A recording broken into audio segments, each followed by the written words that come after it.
everyone.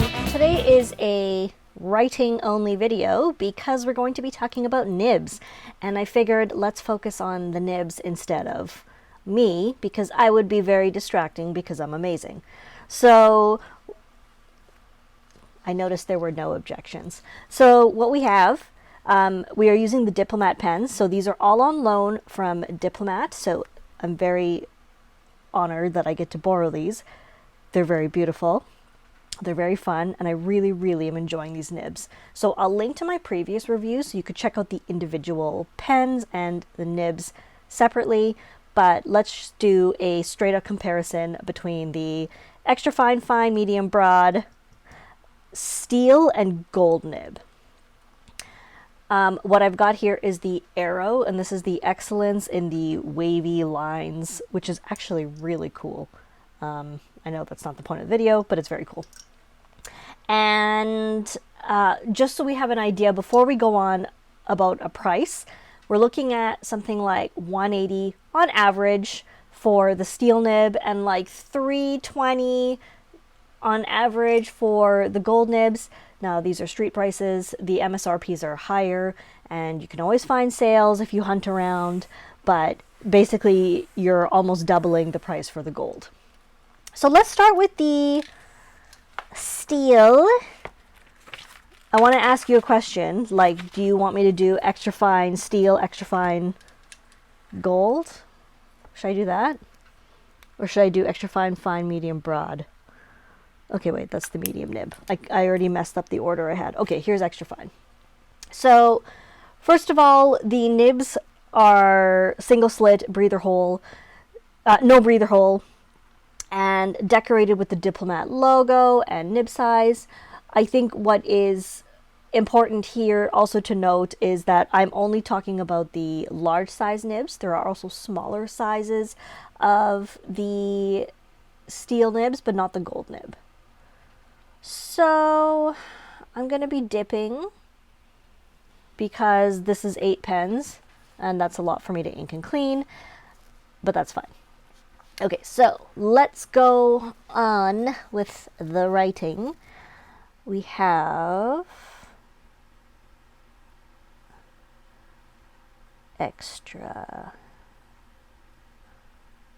fine. So on this side we're going to do steel, and this side we'll do gold.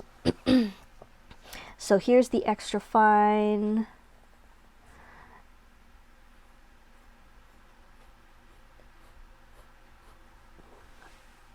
Now, the steel nibs are really, really nice. I have something like 20 Diplomats here that I'm working with, and they've all been superb writers. It's kind of weird. Weird in that it's like really nice. I really like them. So the steel, is that an extra fine? Maybe not. Oddly enough, I found the gold to be more of an extra fine. Don't ask me how that works. It's just slight nib inconsistency, but that's pretty normal in pens and such. So the gold nib in comparison has that yielding feeling if you are applying a tiny bit of pressure, but even when you're writing, it just feels like it's slightly cushioned. So even if you write with a very light hand, you can feel a very like gentle difference. So let's just look at these right here. I'm not measuring the lines. That's just too much for me. They're pretty comparable. I would probably not think twice about these if I looked at them. It's really coming down to the feeling of it as you're writing. So now we are going to the fine. The fine is really nice. It's like that really nice line between fine and precise and clean, and oh god, I have a hangnail, sorry. Fine, precise, and clean, and smooth to the touch. So the steel nib is quite firm. It's almost like a nail, but a nice nail. I know that sounds crazy, but it's a pleasant firmness. Okay, so now we have the gold fine.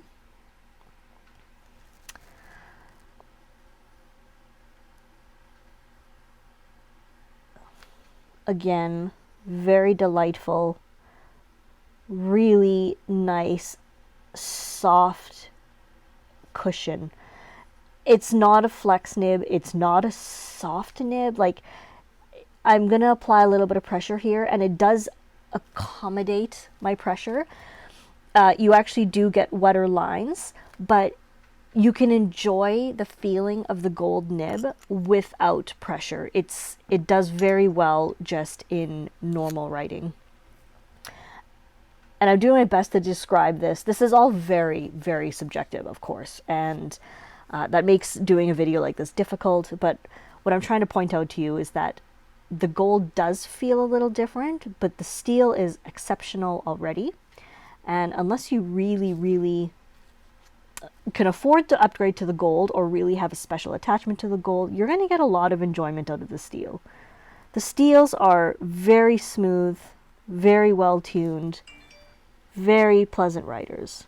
So the medium is exquisite. It's a really nice, round, smooth medium. Great consistent lines. Oh, I like that one. Okay, now we're going to check out the gold. Let me make sure I have the medium there. So, medium.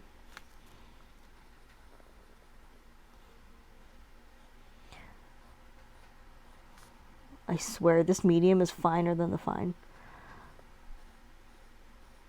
So, okay, so we're going to apply a little bit of pressure. Same thing at the fine, you get the nice wet lines. It's pretty close to the fine, comically. Let me pull out the fine here. I'm looking at the tipping, and they're pretty similar. That's the joy. They're very close. I think if I were to, I would say the fine writes more like a medium and not the other way around, so that they're both similar to a medium. Is that ideal? Absolutely not. Is that pretty common? Yep, it is. At the end, I will make some conclusions. So here is the broad steel. This one is the best, hands down, the most exquisite. Ugh, round, wet, smooth, beautiful lines, firm writer, so it can handle being written with like hardcore. That one's delicious. I'm a big fan of that one. And now we are going to use the broad gold. Let me make sure I actually have the right one. Yes. This one also has a nice blob of tipping. That is really nice as well. Very comparable to the steel. This one accommodates pressure a little better than the steel does, just because it has that little bit of cushioning feeling. The steel nibs, let's do this. The steel nibs have a little feedback. Not in a bad way, a very, very pleasant way. They are smooth. I would say their tip sizing is more consistent than the gold. They are reliable, well-tuned, well-polished, solid. Thumbs up. Seriously, really, really enjoyable. The gold is smooth, soft, yielding. That was a horrible sentence. What I mean is it has that cushion. You can use a little bit of pressure if you want to get a little wetter line. A little less consistent in terms of tip sizing, like the variation between the fine and medium. The fine is more of a medium. Less consistent, but feels really nice. I wouldn't say that's a deal breaker. If you're looking for a fine line and you want a fine, get an extra fine. So you can go to the extremes. The fine and the medium is always like right in the middle. I mean, it's like it's not really distinct. An extra fine and broad, those are both ends of the spectrum, clear, distinct, easier to pick if you're going on those ends. Beautiful writer, also quite solid. So let me just average, like this is just average. It depends on the model, it depends on the finish. This is US dollars. Your local dealer may be different. I am just giving approximate pricing because it's different for everyone. So I think the gold nibs and steel nibs are really nice. I think you could easily get away with the steel and really enjoy it. And if you have the budget for it, you can get the gold. Or if you just want to enjoy a gold nib, you could absolutely upgrade. And I would say it's very worth it. Especially if you are someone who likes that yielding feeling. So yeah, that's kind of all I wanted to do today. I just wanted to share with you like the lines and how it feels, and just kind of do a conclusion of the pricing. And again, this is all very subjective, so your miles may vary, but I hope you find it somewhat useful and helps you, and that it can help you in your decision making. Here we go, my lineup of diplomats, or some of them anyway. All right, so thank you again to Diplomat for the loaners. If you have any questions, please drop them in the comments, and I will do my best to get to you. It takes me sometimes like 2 weeks to get to the comments on YouTube, but I'll get there eventually. And if not, you can always send me an email and find me on the social medias. I'm also on Patreon, where I do answer questions pronto, if you wish to support me. Okay, well, everybody, have a great day. And thank you for watching. I really appreciate it. And we'll see you on the next video. Bye!